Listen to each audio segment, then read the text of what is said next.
Ah, para sa ating, bale, itong Cult 101 na to ay bibigay tayo ng mga red flags, information, at ang aking experiences sa kultong aking naaniban.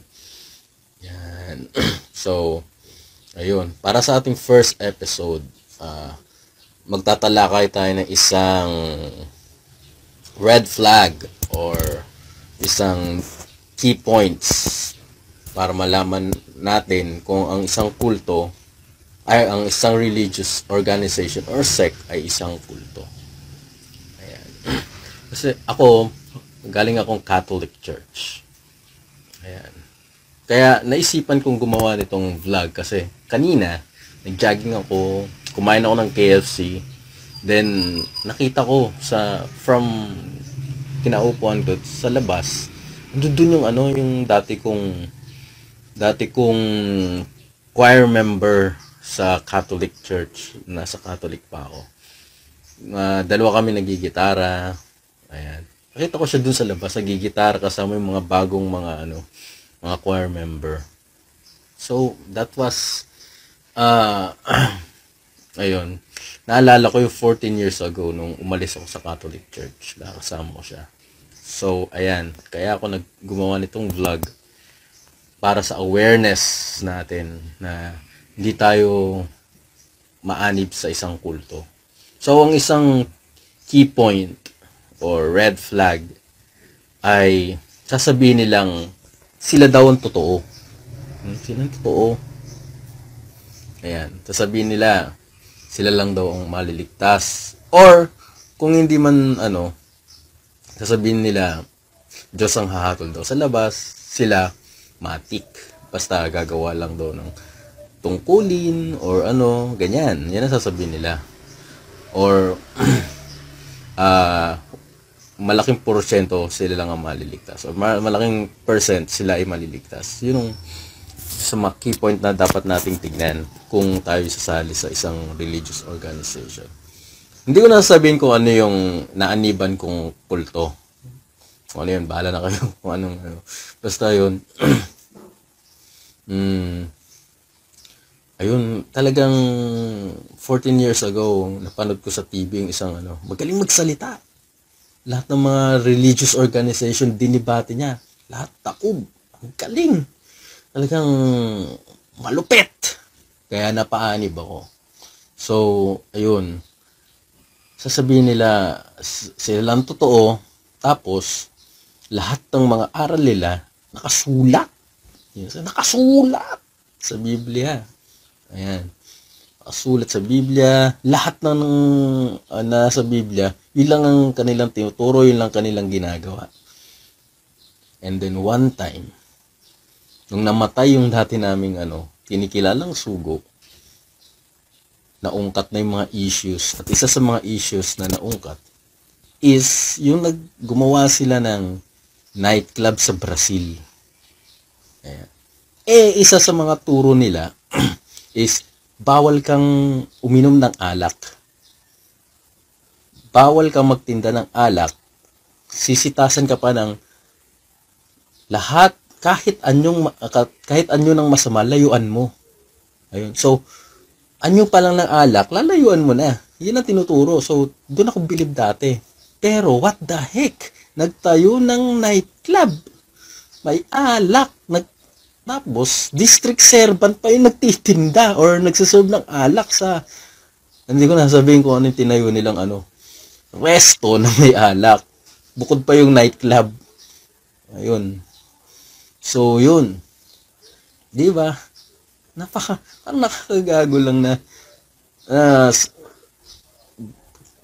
lahat yung mga kaanib doon, lalo na yung mga may sari-sari store, talagang tinanggal nila yung mga beer, mga alak, mga gin sa sa tinda nila. Di ba? Mga doon, yung mga members, talagang hindi umiinom na alak, pati yosi, pati sigarilyo, wala. Ganda, di ba? Pero malantik na yan, mukat-mukat mo. Pala sila ng nightclub. Nagsiserve ng alak doon sa resto nila. Di ba? Oh.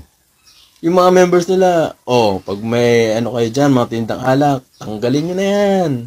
Sabihin nilang ganon. Pero sila pala yung numero 1. Man, ba nakaka-bad trip? So, yun. Yun ang isa sa mga key point. Kung ikaw ay napaanib sa isang kulto, sabi nila, sila lang yung tama. Lahat ng, lahat ng paniniwala ng ibang religious organization, mali. Yun. Silang tama. Ayan, tsaka, lahat ng tinuturo nila nasa Biblia daw. Pero, meron silang sikreto. Ngayon, tatalakayin natin ang isa sa mga dahilan kung bakit nabuo ang isang kulto. Yun na rin ay para malaman natin kung ang ating samahang inaniban or ang isang religious sect na ating inaniban ay isang kulto. Okay. So, magbibigay ako ng ilang mga points kung ano yung mga dahilan kung bakit natayo, nabuo ang isang kulto.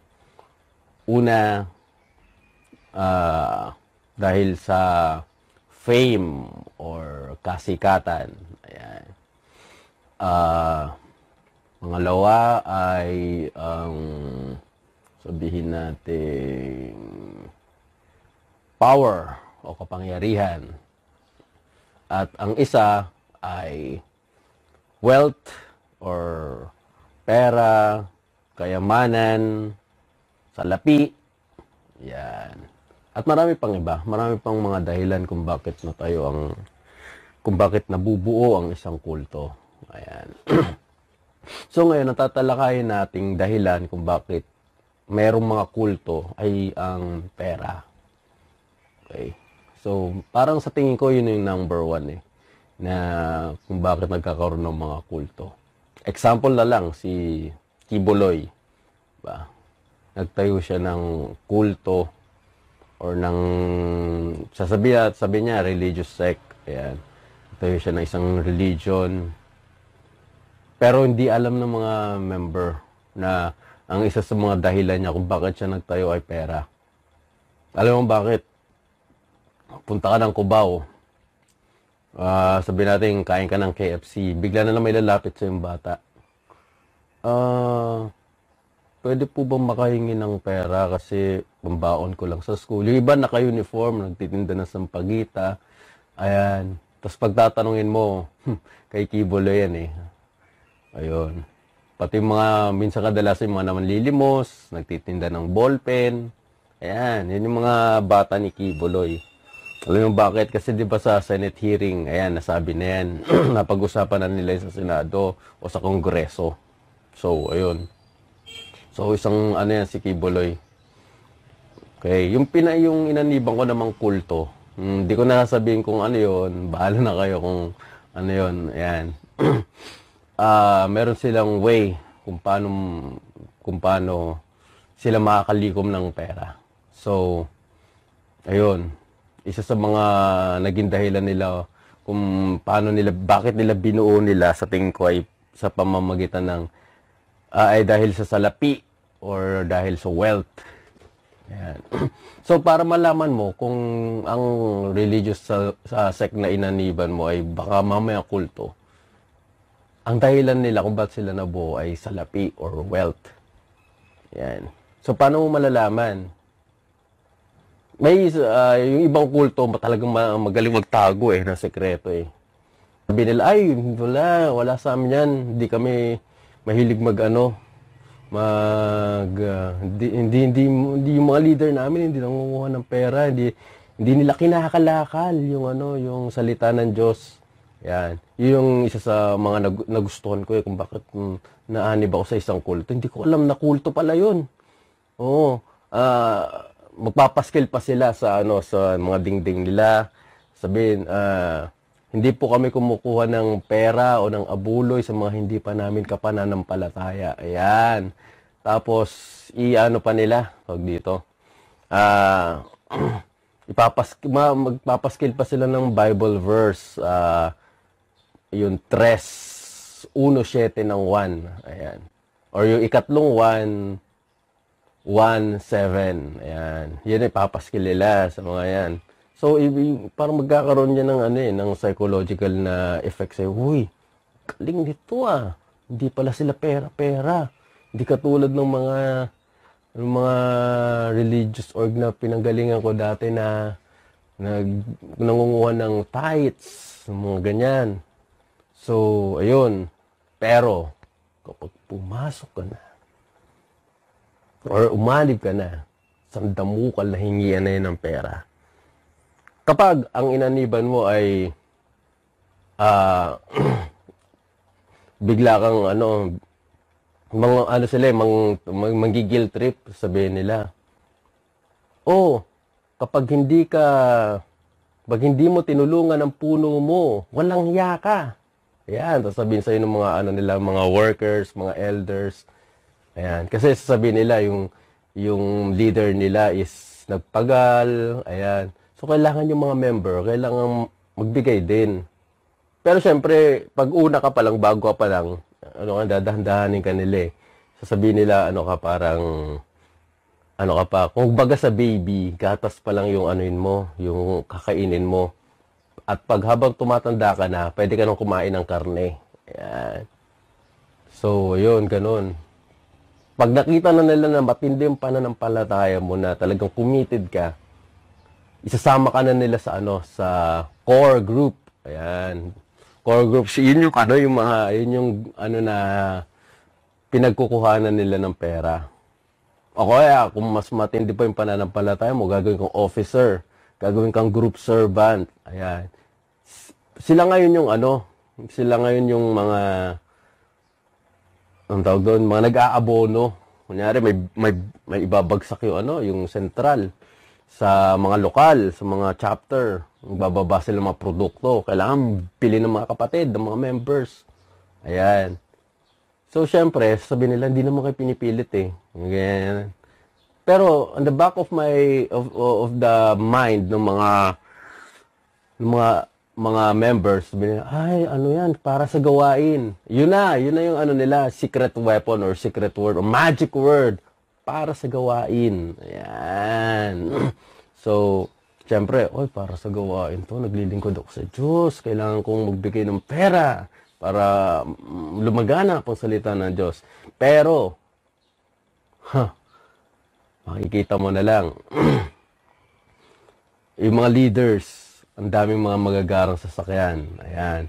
Mayroon silang yung African Twin na Honda motor. Tapos may mga Ducati, may mga BMW na motor. Ayan.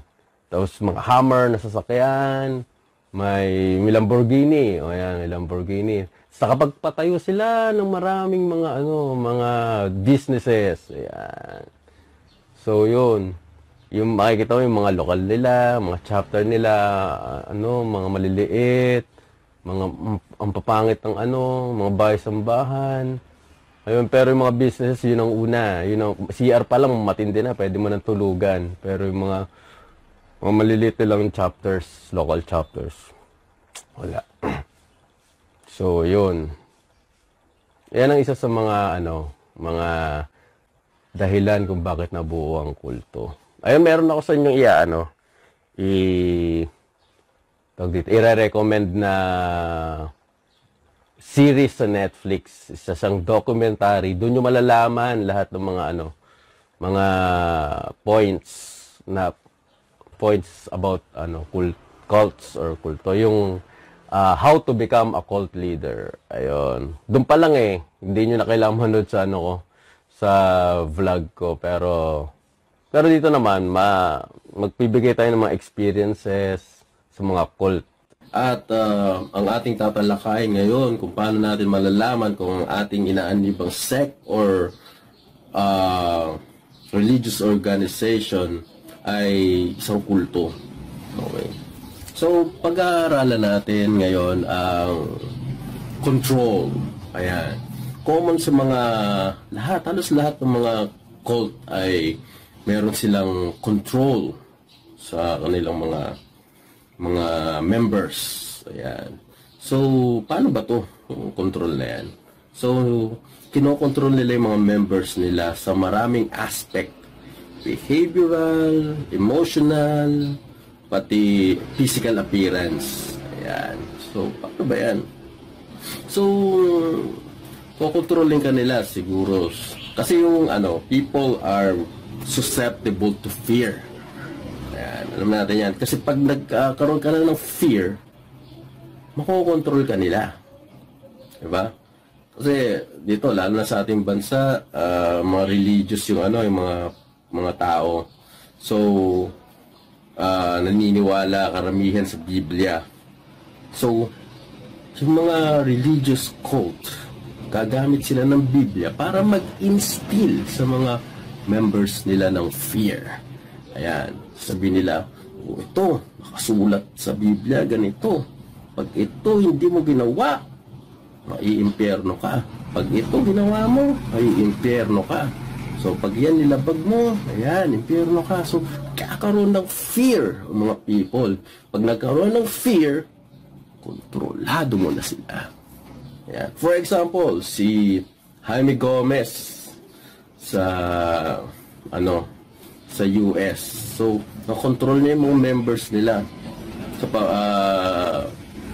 sa kanilang physical appearance. Kailangan maging perfect daw yung yung katawan mo, yung mga members nila. Kailangan maging kamukha mo siya, kasing katawan. So, ang ginagawa nila, nagpapabotox, mga nagpapa-surgery para gumanda yung So, ayan, nakontrol niya yung mga members sa kanilang physical appearance. So, ayan. So, kukontrolin ka nila sa pagkain mo, kung ano yung dapat mong kainin, kung ano ang dapat mong gawin, kung ano ang dapat mong salitain. Ayan.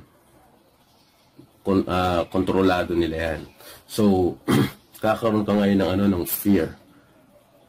Kasi ganito yan eh. Kasi pag nakontrol ka na nila, madali ka na nilang mapapasunod nang hindi mo namamalayan. Diba? Kunyari, babagsak sila ngayon ng mga products. Yan. O mga kapatid. Kailangan, bilhin nyo itong mga products na to kasi galing nga sa pangasiwaan. Dadagdagan pa nila ng magic word para sa gawain. Yan. So, kontrolado ka na nila. Iisipin mo, kailangan makabili ako nito kasi kahit di mo gusto. Kasi sabihin, baka mamaya pag hindi ko to pinili or hindi ako nagbigay sa target, anong iisipin nila? Iba na diwa ko, masama na ako, sa demonyo na ako. So, ayun, kontrol ka na nila. So, ayan. Yan ang mga kailangan nating tandaan. Kung yung bang inaaniba natin is kinokontrol tayo na hindi natin namamalayan. Sa bawat aspeto ng ating buhay. Kung ano ba yung susuotin mo. Ayan. Sa mga babae, sa buhok, pati sa lalaki, kung anong gupit na dapat anuhin. Parang wala kang kalayaan. Nakokontrol ka nila.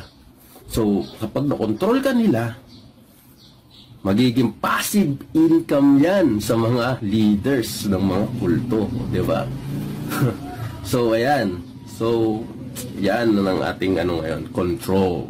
Okay. So, hanggang dito muna mga kulto at iiwanan ko sa inyo ang word na ito. Guys, nakulto tayo. Alien? Alien.